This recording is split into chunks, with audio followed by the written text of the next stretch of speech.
Let's go to Washington now. The White House has confirmed that President Trump kept his national security advisor in place for nearly 3 weeks after he first learned that Michael Flynn might be a national security risk.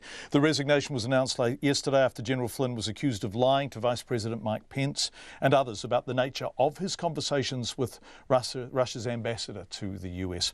Now, Jill Dougherty is a former CNN Moscow bureau chief, foreign correspondent for CNN, is a member of the Advisory Council of the Woodrow Wilson Center's Kennan Institute. Her work is focused in part on President Putin's foreign policy objectives and how he's selling them at home. She's also worked in Washington. I asked her why Michael Flynn had those conversations with Russia's ambassador before Donald Trump took office. Remember, he had no public mandate, not as far as we're aware, and as a private citizen, no clear legal right to be having those conversations. Why would he have done it? Well, I mean, there are a number of explanations. One could be that he simply went off the reservation, that he decided that he was just going to do a little freelance negotiation, or maybe just kind of hinting, to the Russian ambassador that wait till we get into office and it'll be okay. Or he could have been delegated or given permission to do that by the president, or he could have been delegated or given permission by some other member of the administration. Now, the White House is saying, in fact, today they said that President Trump did not authorize General Flynn to do any type of negotiations about the sanctions.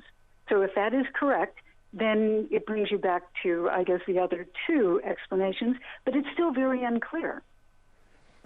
He didn't authorize? Is that semantics? Did someone else authorize with his knowledge? Because in a vacuum, there is going to be all kinds of speculation, and it does appear that the truth is slowly being extracted. We now know that President Trump knew that Michael Flynn had misled in his descriptions of the conversation. Right. And that's when you get back to the reasons why Flynn is gone, the White House is saying that it was broken trust, that he had misled the vice president, and, being in that position as a national security advisor, you cannot afford not to have everybody trusting you. It's very, very important.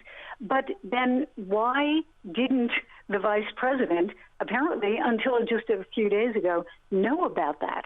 Why was Flynn allowed to remain in his position if President Trump knew that Flynn had been lying to the vice president? That's also a very big question with no answer so far.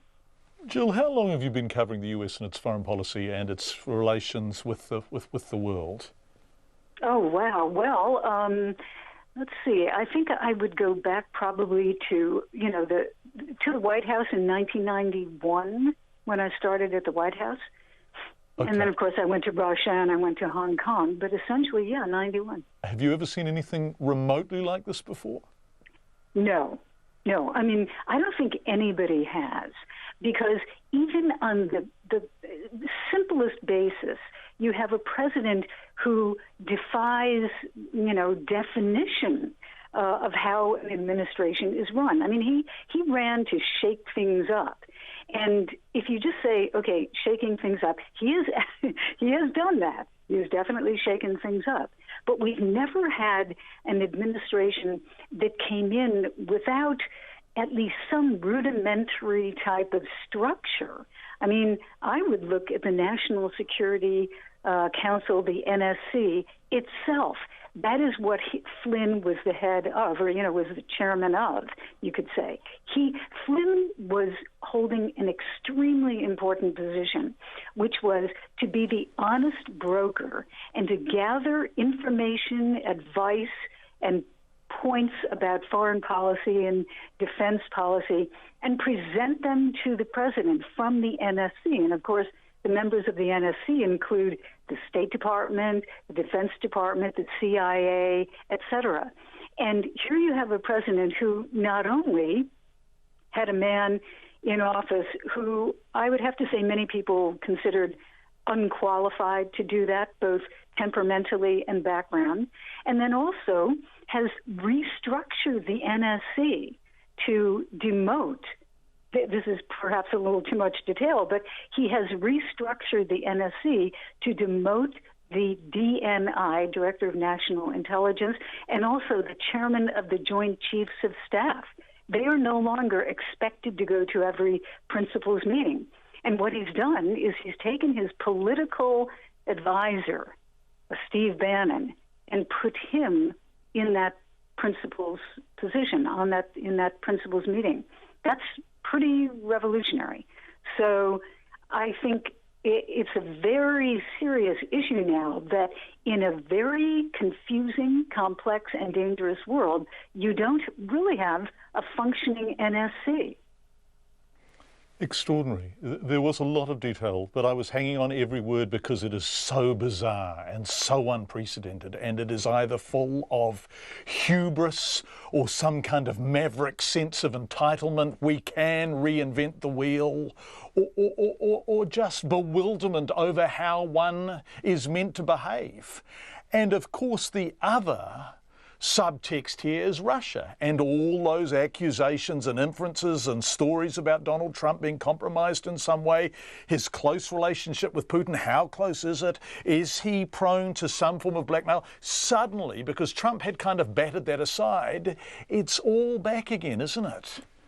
It's all back again, and I think one of the ironies, John, is that in this situation, you have a president who came in saying, wouldn't it be nice if we had a better relationship? Can't we just get along? Could we work together to fight terrorism? And ultimately, what might happen is it will be much worse than it was. The relationship with Russia could actually deteriorate because of this. You know, there is a theory right now in Moscow after Flynn's demise that in order to preserve himself politically, Trump may have to move against Russia to look as if he is defending American interests. So you could find in, a few weeks, you could find the U.S. president taking steps that might be quite, let's say, anti-Russian or very hard on Russia. They're already starting to, at the White House, sound that alarm. You can see, in fact, Sean Spicer was saying, actually, the president is very tough, I think was the phrase, but very tough on Russia. And that surprised me. That's not what you expect Sean Spicer to say about the American president. So, yes, tough on Russia. Donald Trump, who would have thought? Jill Dougherty, quite an extraordinary situation. Jill, who has been reporting from Washington and also Moscow since 1991 and says she has never seen anything like it. Of course, I don't think anyone has.